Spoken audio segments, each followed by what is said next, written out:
just want to read you a little bit from my book, Positive Energy, an interview I did with Quincy on intuition. He says, I've counted on my intuition for 50 years. I wouldn't be here if I didn't trust it.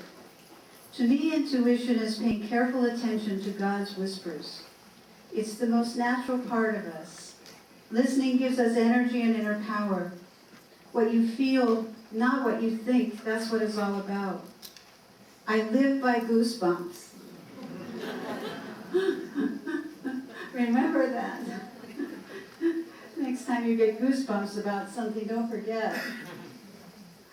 I live by goosebumps. I get that every time something really touches me, music, movies, poetry, and emotion, then I know I've got the right take. Nothing to talk about unless I get the goosebumps.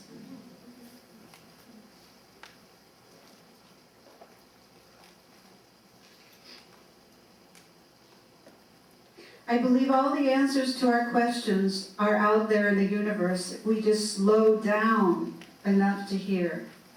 Coltrane always used to say that. It's right there. You just have to grab your little piece. Most jazz people feel the same way. Jazz is all about intuition.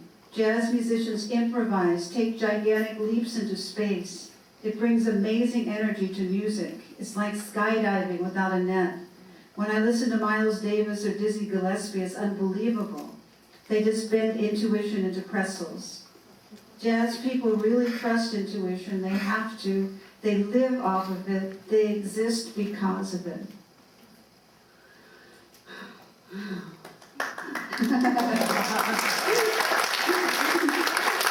still get excited when I read those words. I like the twisting into the pretzel part.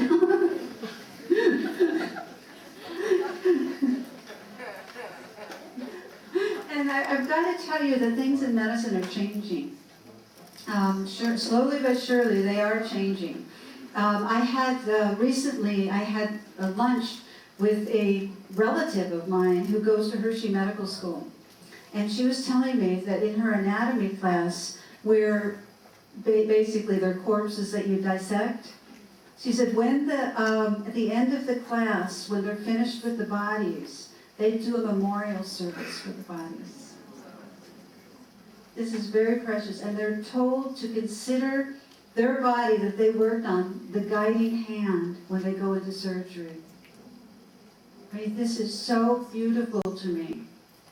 So beautiful. This means things are changing. When I was in anatomy lab, I was just scared to death. I was brought into this room, no preparation whatsoever, no emotional preparation. I was thrown into a room with all these bodies and given a scalpel and told to cut. And it makes me cringe to think about it. And the way that people dealt with their anxiety was to tell jokes about sex. As they did in the surgery, in the operating room, in the surgical field, when I was going through training. I mean, I think things have changed quite a bit.